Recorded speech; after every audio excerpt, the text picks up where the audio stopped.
Hello everyone. RRB pharmacist notification apply చేసేటప్పుడు అప్లికేషన్లో కొంతమందికి కొన్ని డౌట్స్ వస్తున్నాయి. కొన్ని ఆర్ఆర్బీ బోర్డ్స్లో జోన్స్ ఉన్నాయి. జోన్స్ ఏంటి, కట్ ఆఫ్ జోనల్ వైజ్ ఉంటుందా, సెకండ్ వన్ సెలక్షన్ ప్రాసెస్ ఎలా ఉంటుంది, ఈ రెండింటి గురించి ఈ వీడియోలో ఎక్స్ప్లెయిన్ చేస్తాను. నా కోల్కతా బోర్డు, ముంబై బోర్డుకి ఎవరైనా అప్లై చేస్తే అప్లికేషన్ అంతా ఫిల్ అయిన తర్వాత లాస్ట్లో ఫార్మసిస్ట్ సెలెక్ట్ చేసుకునేటప్పుడు డిఫరెంట్ జోన్స్ గురించి ఇస్తున్నారు. ఏంటివి అంటే ఒక్కొక్క బోర్డులో జోన్స్ చాలా ఉండొచ్చు. ఇప్పుడు కోల్కతా బోర్డులో చూసుకుంటే eastern railways, south eastern railways, metro railways అని 3 జోన్స్ ఉన్నాయి. మెట్రో అంటే ప్రాపర్ సిటీలోనే, eastern railways, south eastern railways different ప్లేసెస్లో వస్తాయన్నమాట. సో మీరు సెలెక్ట్ చేసుకునేటప్పుడు ఆ 3 సెలెక్ట్ చేసుకోవాలి. అంటే ఆ 3 పోస్టులకి ఎలిజిబుల్ అవుతారు, ఆ 3 బోర్డ్స్కి ఎలిజిబుల్ అవుతారు, జోన్స్కి. టోటల్గా కోల్కతాలో 38 పోస్టులు ఉంటే ఆ పోస్టులు మళ్ళీ జోనల్ వైజ్గా సెపరేట్ అయి ఉంటాయి. మీరు ఏదో ఒకే జోన్కి సెలెక్ట్ చేస్తే నెంబర్ ఆఫ్ వేకెన్సీస్ తగ్గిపోతాయి. సో మీరు అప్లై చేసుకున్నట్టు 3టికి అప్లై చేసుకోండి.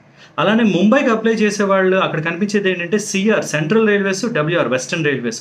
సింపుల్ అండి, మీరు మ్యాప్ చూస్తే వెస్ట్ సైడ్ ముంబై ఉంది, సో వెస్టర్న్ రైల్వేస్ అని ఒక జోన్ చేశారు. కలకత్తా ఈస్ట్ సైడ్ ఉంది, సో ఈస్టర్న్ రైల్వేస్ అని ఒక జోన్ చేశారు.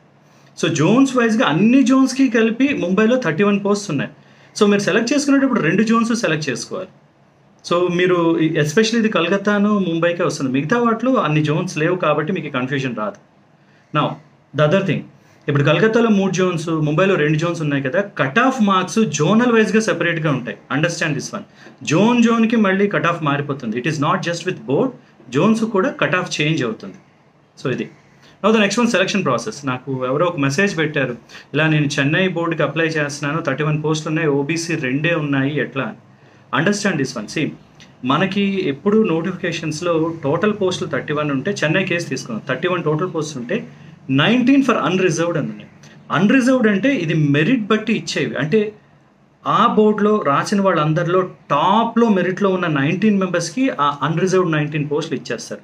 Irrespective of the reservation category, వాళ్ళు ఓసీయా, ఓబీసీయా, ఎస్సీయా, ఎస్టీ ఏమీ చూడకుండా ఆ టాప్ 19 మెంబర్స్కి, ఇప్పుడు 100 మార్క్స్కి టాప్ 19 ప్లేస్లో ఎవరున్నారో ఆ 19 మెంబర్స్కి ఆ 19 పోస్టులు ఇచ్చేస్తారు. తర్వాత ఓబీసీలో ఎవరు టాప్లో ఉన్నారో వాళ్ళకి ఆ 2 పోస్టులు ఇస్తారు. ఈ 2 పోస్టులు ఓబీసీకి పెట్టారు కాబట్టి కేవలం ఓబీసీకే ఇస్తారు. ఓసీకి కానీ, ఎస్సీకి కానీ, ఎస్టీ కానీ ఎవరికి ఇవ్వరు, వీళ్ళకి మాత్రమే ఇస్తారు. మళ్ళీ చెన్నై బోర్డులో ఇంకొక 2 ఎస్సీ కేటగిరీలు ఉన్నాయి.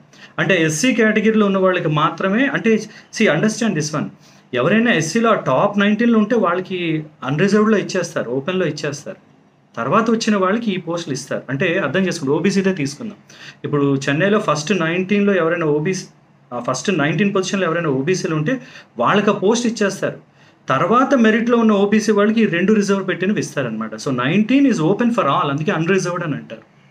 నెక్స్ట్ వన్, ఈడబ్ల్యూఎస్సి, ఎకనామికలీ వీకర్ సెక్షన్స్ అని ఒక క్లాస్ ఇంట్రడ్యూస్ అయింది. దానికి మీకు అప్లికేషన్ ఫామ్లో కొన్ని నామ్స్ ఇచ్చారు.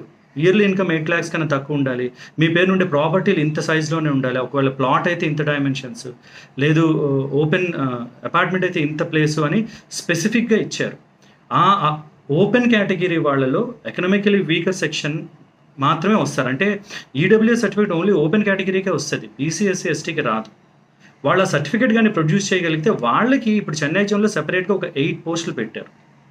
సో ఓన్లీ ఈడబ్ల్యూఎస్ వచ్చిన వాళ్ళకి మాత్రమే 8 ఇస్తారు, వేరే వాళ్ళు ఎవ్వరికి ఇవ్వరు. ఈడబ్ల్యూఎస్ సర్టిఫికేట్ ఇచ్చిన వాళ్ళకి. Again understand this one, EWS economically weaker section అంటే ఇన్కమ్ సర్టిఫికేట్స్, ఎకనామిక్ సర్టిఫికేట్స్ అన్నీ ఎవ్రీ ఇయర్ కొత్తది చేయించుకోవాలి. లాజిక్ ఏమంటే క్యాస్ట్లు పుట్టిన దగ్గర నుంచి మారు, అందుకే క్యాస్ట్ సర్టిఫికేట్స్ ఎప్పుడు ఇచ్చినా ఓకే అంటారు. ఫైనాన్షియల్ స్టేటస్ మారచ్చు, మీకు ఉన్న ఉద్యోగం బట్టి మీ ఎకనామిక్ స్టేటస్ మారచ్చు. అందుకే పైన స్పెసిఫిక్గా మెన్షన్ చేయాలి, ఈడబ్ల్యూఎస్ సర్టిఫికేట్ వ్యాలిడ్ ఫర్ 24-25, వాళ్ళకి మాత్రం 8 పోస్టులు అనమాట. సో ఓవరాల్గా చూస్తే ఇప్పుడు ఓబీసీ వాళ్ళకి అనుకోండి, వాళ్ళకి ఓపెన్ 19, ఓబీసీ 2, అంటే 21 పోస్టులకు వాళ్ళు కంపీట్ అవ్వచ్చు. ఓపెన్ ఎవరికైనా ఓపెన్ కాబట్టి. ఈడబ్ల్యూఎస్ అనుకోండి, 19 ఓపెన్, 8 ఈడబ్ల్యూఎస్, అంటే 19 ప్లస్ అంతే 8 అంతే 27 పోస్టులకు వాళ్ళు కంప్లీట్ అవ్వచ్చు. అంటే టాప్ లిస్ట్లో 27 టాప్ చేసిన 27 మందిలో ఎక్కడున్నా వాళ్ళకి పోస్ట్ వస్తుంది, అట్లా అనమాట. So I hope this is clear. మీకు ఇంకా ఏమైనా డౌట్స్ ఉంటే just leave a message. All the best.